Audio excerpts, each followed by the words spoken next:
Hello students, welcome to my channel study studio with Rinki में आप सभी का बहुत बहुत स्वागत है। आज हम लोग 11th क्लास की बिजनेस स्टडी का एमएनसी टॉपिक के ऊपर जो है वो डिस्कस करने जा रहे हैं। तो आज का हमारा टॉपिक रहेगा मल्टीनेशनल कंपनी के ऊपर। चलिए शुरू करते हैं। मल्टीनेशनल कंपनी, ठीक है, जिसे शॉर्ट में हम लोग बोलते हैं MNC और हिंदी में इसको बोला जाता है बहुराष्ट्रीय कंपनी।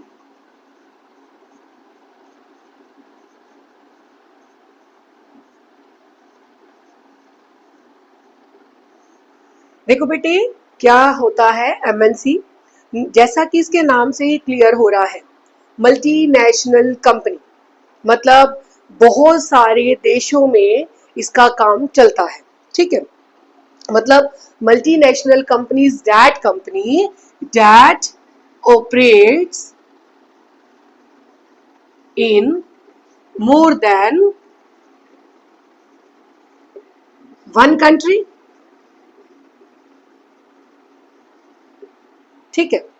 मतलब ऐसी कंपनी जो एक से ज्यादा देशों में अपना काम करती है, ऑपरेट करती है, उसे कहा जाता है मल्टीनेशनल कंपनी। क्या होती है बेटा मल्टीनेशनल कंपनी? जिसका रजिस्ट्रेशन अपने खुद के गृह देश में होता है, अपने खुद की होम कंट्री में होता है, लेकिन इनकी जो सेल्स हैं, इनका जो प्रोडक्शन है, वो एक से ज्यादा कंट्रीज में फैला हुआ होता है, ठीक है। मतलब इनका जो पंजीयन है, इनका जो रजिस्ट्रेशन है, वो इन्होंने अपने खुद के देश में करा लिया जहां की ये कंपनी है, ठीक है। लेकिन इनका जो व्यापार चल रहा है, जो इनकी प्रोडक्शन चल रही है, जो इनकी सेल चलती है, वो एक से ज्यादा कंट्रीज में चलती है। मतलब वर्ल्ड वाइड स्प्रेड ये जो है वो हमारी फैली हुई होती है। मतलब पूरे विश्व स्तर तक जो है वो इनकी पहचान होती है, ठीक है। अब इसके अलावा मल्टीनेशनल कंपनीज के मैं आपको कुछ एग्जाम्पल बताती हूँ। अगर मैं बात करूं हमारे इंडियन एमएनसी की, ठीक है, जो मतलब कि हमारी इंडिया की है और उनका जो व्यापार है, उनका जो सेल है, उनका जो प्रोडक्शन है, वो एक से ज्यादा कंट्रीज में चलता है। तो इसमें आ जाएगी जैसे आप लोगों की रिलायंस हो गई, ठीक है, आप लोगों की टाटा हो गई, ठीक है, आप लोगों की एशियन पेंट्स हो गई, ठीक है। आप लोगों ने टीवी पे एड्स वगैरह भी इनकी देखी होंगी। ये है तो हमारी एमएनसी ही, लेकिन ये हमारे इंडिया की एमएनसी है। ऐसे ही अब विदेशी एमएनसी भी होती है, जिसे हम लोग कहते हैं फॉरेन की एमएनसी, ठीक है। अब इसके अंदर जैसे हमारी सोनी है, ठीक है, हमारी पेप्सी है, इसके अलावा सैमसंग है। तो ऐसी बहुत सारी कंपनीज के आपको उदाहरण देखने को मिल जाएंगे। ये हमारी फॉरेन एमएनसी कंपनीज मानी जाती है या कही जाती है।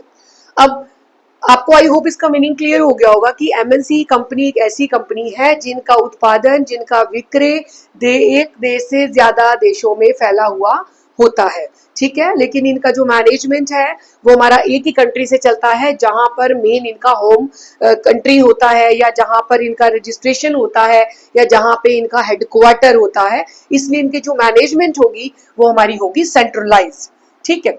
अब आपको एग्जाम्पल मैंने बता दिए कि इंडिया की कौन सी है और हमारे फॉरेन की कौन सी है। अब बढ़ते हैं इसकी विशेषताओं की तरफ।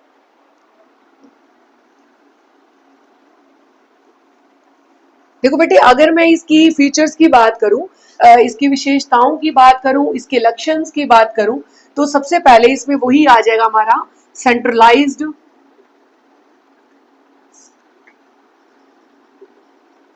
मैनेजमेंट, केंद्रीय प्रबंध। अब सेंट्रलाइज्ड मैनेजमेंट वही मैंने अभी आपको बताया कि जितनी भी हमारी ये एमएनसी कंपनीज होती हैं, मल्टीनेशनल कंपनीज हैं, बहुराष्ट्रीय कंपनीज हैं, इनका जो मेन हेडक्वार्टर होता है वो अपने खुद के देश में ही स्थापित होता है, जहां पर इनका हेडक्वार्टर है, जहां पर इनका मेन ऑफिस है, वहीं से ये जो है सारा मैनेजमेंट, सारा प्रबंध करती है। लेकिन इनकी जो ब्रांचेस हैं, इनका जो प्रोडक्शन है, इनकी जो बिक्री है, वो हमारी देश के कोने कोने में फैली होती है, एक से ज्यादा देशों में। तो इनका जो मेन कंट्रोल है वो कहां से चलेगा? हेडक्वार्टर से चलेगा। इसके अलावा एडवर्टीजमेंट, विज्ञापन, ये जितनी भी कंपनीज होती है एमएनसी, ये विज्ञापन पर, एडवर्टीजमेंट पर बहुत ज्यादा फोकस करती है, क्योंकि इनकी जो वस्तुएं होती हैं वो बहुत ही हाई क्वालिटी की होती है। थर्ड पॉइंट इसी से ही रिलेटेड है, हाई क्वालिटी प्रोडक्ट्स, कि ये जो चीजें बनाती हैं, जो वस्तुएं बनाती हैं, वो बहुत ही उच्च स्तर की क्वालिटी की होती हैं, ब्रांडेड होती हैं, ठीक है। अब उसको बेचने के लिए, उसको प्रमोट करने के लिए ये अपना बहुत सारा पैसा जो है वो एडवर्टीजमेंट पर खर्च करती हैं, क्योंकि इनकी एक ब्रांड वैल्यू होती है, जिससे लोग कह सकते हो इन्फ्लुएंस होकर, प्रभावित होकर इनके प्रोडक्ट्स को जो है वो खरीदते हैं। क्योंकि टीवी पे आने वाले जितने भी एड्स होते हैं नॉर्मली वो हाई क्वालिटी के होते हैं, ठीक है, इसलिए वो एडवर्टीजमेंट पर बहुत ज्यादा फोकस करती है। अगले पॉइंट की अगर मैं बात करूं तो वही सेम दोबारा से रिपीट होगा, वर्ल्ड वाइड स्प्रेड, कि इनकी जो एक पहुंच है, इनका जो फैलाव है वो विश्व स्तर पर है, क्योंकि इनका प्रोडक्शन, इनका सेल, इनका लेन देन एक से ज्यादा कंट्रीज में फैला हुआ है, तो इसलिए इनकी जो पहुंच होगी वो क्या होगी, बहुत ही ज्यादा कह सकते हो कि विश्व स्तर पर होगी, क्योंकि इनका जो काम है वो खाली एक कंट्री तक सीमित नहीं है, बल्कि बहुत सारी कंट्रीज तक जो है वो हमारी सीमित है। इसके अलावा बिग साइज, अब नेचुरल सी बात है, बड़ी बड़ी कंपनीज हैं, जगह जगह पर इनकी ब्रांचेस खुली हुई हैं, इनके प्रोडक्ट्स बहुत ज्यादा हाई क्वालिटी के हैं, एडवर्टीजमेंट पर बहुत ज्यादा ध्यान देती हैं, तो इनका जो आकार है, इनका जो संपत्ति है वो बहुत ही बड़ा होगा। तो ये कुछ विशेषताएं हैं जो मल्टीनेशनल कंपनी के अर्थ को परिभाषित करती है। अगर ये हमें विशेषताएं किसी भी कंपनी में देखने को मिलती हैं, इट मींस वो हमारी कौन सी कंपनी हुई, मल्टीनेशनल कंपनी हुई। वो हमारी इंडियन भी हो सकती है और हमारी वो फॉरेन एमएनसी भी हो सकती है। नाउ द क्वेश्चन इज, अगर मल्टीनेशनल कंपनी अपनी कोई भी ब्रांच किसी अन्य देश में, अन्य देश मतलब जिस देश में स्थापित करती है उसको कहते हैं मेजबान देश, ठीक है, अगर वहां पर इन्होंने अपनी ब्रांच खोल दी है तो उस मेजबान देश को क्या क्या फायदे होंगे, ठीक है। मान लीजिए हमारे इंडिया में ही अगर कोई एमएनसी आ जाती है, उन्होंने अपनी ब्रांच इंडिया में ही खोली है, तो इससे हमारी देश को, हमारी इंडिया को क्या फायदे होंगे। सबसे पहले अगर मैं बात करूं तो एम्प्लॉयमेंट की बात करूं, ठीक है, रोजगार की बात, अगर वो कंपनी हमारे देश में आएगी तो नेचुरल सी बात है वहां के लोगों को रोजगार मिलेगा, क्योंकि वहां पर काम करने वाले लोगों की जरूरत पड़ेगी, ठीक है। तो वहां पर जितने भी उस देश के लोग हैं, बेरोजगार हैं, जिनके पास काम नहीं है, वो उस कंपनी में नौकरी के लिए आवेदन दे सकते हैं, तो उन लोगों को नौकरी मिलेगी। तो मतलब एमएनसी के आ जाने से मेजबान देश के अंदर रोजगार बढ़ने की जो संभावनाएं हैं वो हमारी बढ़ जाएंगी। इसके अलावा अगर मैं बात करूं,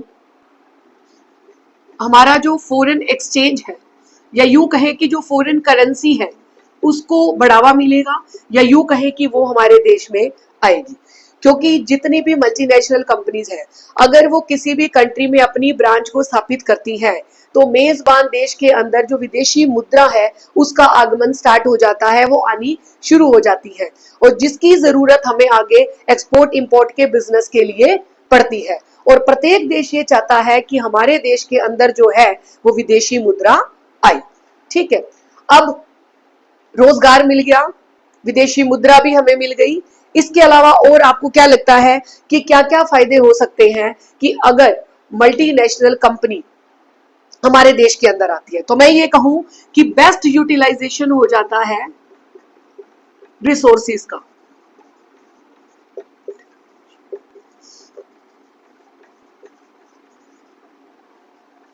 चलो पहले इसको करते हैं।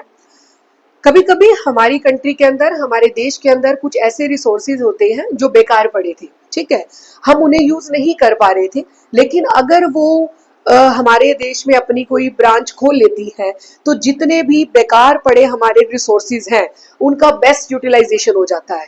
उदाहरण के लिए अगर मैं नौकरी वाले पॉइंट से ही इसको जोड़ूं कि मान लीजिए देश के अंदर पढ़े लिखे लोग बहुत सारे हैं लेकिन उनको रोजगार नहीं मिल रहा, तो वो हमारी मैन पावर भी क्या है, रिसोर्सेज है, वो अब तक जो है वो यूज नहीं हो पा रही थी, यूटिलाइज नहीं हो पा रही थी। लेकिन अगर हमारे देश में एमएनसी ब्रांच खोल लेती है तो मतलब उनको नौकरी मिलेगी, उनका जो है वो बेस्ट यूटिलाइजेशन हो पाएगा।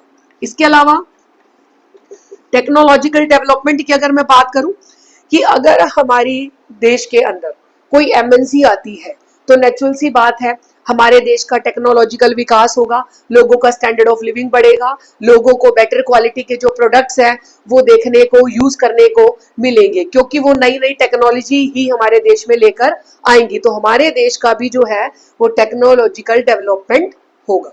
इसके बाद अगर मैं बात करूं मैनेजमेंट डेवलपमेंट की, मतलब प्रबंधकीय विकास की, तो तकनीकी विकास के साथ साथ हमारे देश का प्रबंधकीय विकास भी होगा। प्रबंधकीय विकास कैसे? क्योंकि एमएनसी के अंदर नॉर्मली उन्हीं मैनेजर्स को अपॉइंट किया जाता है कंपनी में जो बहुत ज्यादा पढ़े लिखे, बहुत ज्यादा इंटेलिजेंट, जिनको बहुत ज्यादा समझ है, जिनको नई नई टेक्निक्स के बारे में पता है। तो जितने भी उस देश के स्थानीय लोग हैं वो भी मैनेजमेंट के ऊपर अलग अलग तरीके की रिसर्च करना शुरू कर देते हैं, जिससे रिसर्च को जो है प्रमोशन मिलनी, प्रमोट करना लोग स्टार्ट कर देते हैं। तो उस देश का जो है वो प्रबंधकीय विकास होना शुरू हो जाता है। तो ये कुछ एडवांटेजेस हैं, बहुत सारे और भी पॉइंट्स बन सकते हैं। जो एक मल्टीनेशनल कंपनी अगर अपनी कोई भी ब्रांच, अपनी कोई भी शाखा किसी भी देश के अंदर स्थापित करती है तो उस देश को, उस मेजबान देश को ये फायदे हमें देखने को मिलेंगे। कुछ नुकसान भी हो जाते हैं, जैसे गरीबों के लिए कोई ज्यादा खास बेनिफिट नहीं हो पाता, क्योंकि मल्टीनेशनल कंपनी जो प्रोडक्ट्स बनाती हैं नॉर्मली वो अमीर लोगों के लिए होते हैं, या यूं कहे कि कई बार वो रिसोर्सेज का बेस्ट तो क्या करना, उल्टा उनका गलत प्रयोग करना जो है वो शुरू कर देती है। छोटे छोटे उद्योगपति जो हैं वो उनको compete नहीं कर पाते हैं, जिससे हमारे जो स्थानीय उद्योग धंधे हैं, ठीक है, जो हमारे डोमेस्टिक इंडस्ट्रीज हैं उनको खतरा पैदा हो जाता है। उसके बाद ये जो बड़ी बड़ी मल्टीनेशनल कंपनीज है ये हमारे देश के अंदर अपना खुद का मोनोपोली स्थापित कर लेती है, एकाधिकार मतलब अपना खुद का कंट्रोल कर लेती है, इंटरफेरेंस करना स्टार्ट कर देती है। तो कुछ नुकसान भी है, लेकिन अगर इसको हम तरीके से देखें तो मल्टीनेशनल कंपनी अगर हमारे देश में आती है तो हमें बहुत सारे फायदे देखने को मिलेंगे। आई होप आज आपको ये सब क्लियर हो गया होगा मल्टीनेशनल कंपनी के कंसेप्ट के बारे में।